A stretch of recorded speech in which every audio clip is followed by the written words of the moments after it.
नमस्कार, मी सचिन गव्हाणे आपलं स्वागत करतो मेट्रो नाईट या बुलेटिनमध्ये। बुलेटिनची सुरुवात करूया एका ब्रेकिंग बातमीनं। मंत्री कोकाटेंवर मुख्यमंत्र्यांनी कारवाई केलेली आहे, त्यांचं खातं काढून घेण्यात आलंय। कोकाटेंचं क्रीडा खातं अजित पवारांकडे सोपवण्यात आलेलं आहे।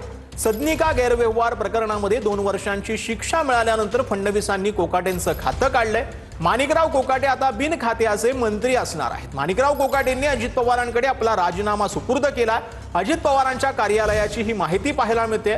मुख्यमंत्र्यांना अजूनही कोकाटेंचा राजीनामा प्राप्त झालेला नाही। माणिकराव कोकाटे यांची शिक्षा कायम राहिल्यास अजित पवार माणिकराव कोकाटेंनी दिलेला राजीनामा मुख्यमंत्र्यांकडे सुपूर्द करतील। तर त्यामुळे अजित पवार हे शुक्रवारी होणाऱ्या सुनावणीकडे लक्ष जे आहे ते ठेवून असतील।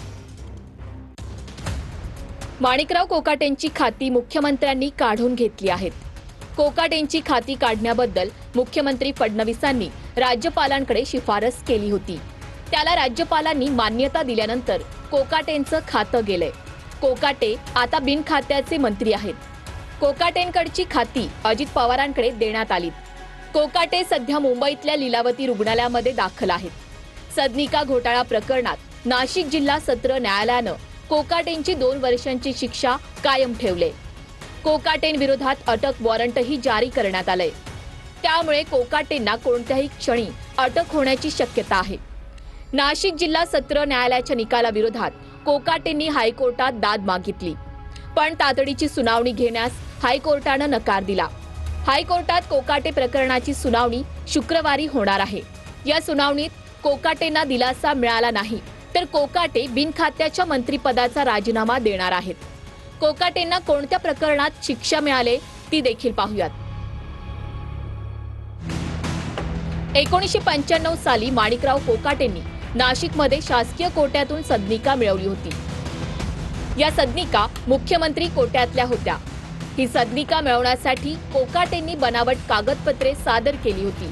या सदनिका आर्थिकदृष्ट्या दुर्बल घटकांसाठी होत्या, पण कोकाटे आणि त्यांच्या बंधूंनी खोटी माहिती सादर करत कमी उत्पन्न दाखवून सदनिका लाटल्या।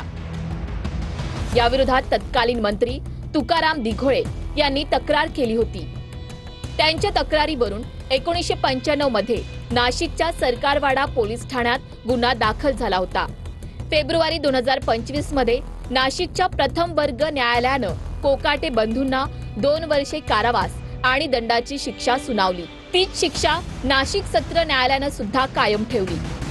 30 वर्षानंतर का होईना पण न्याय झाला हा आनंद आहे। आरोपींच्या वकिलांतर्फे ते कॅबिनेट मिनिस्टर आहेत, त्यांच्या साठी काही सवलत देण्यात यावी। कोर्टाने हे असं वक्तव्य केलं की न्यायासमोर सर्व सारखे आहेत, कोणीही मोठा किंवा लहान नाही।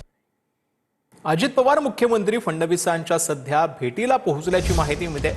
कोकाटेंचं खातं काढल्यानंतर अजितदादा फडणवीसांच्या भेटीसाठी दाखल झालेत। कोकाटेंचा राजीनामा स्वीकारण्यात आलेला आहे। अजितदादांच्या कार्यालयानं ही माहिती दिली आहे।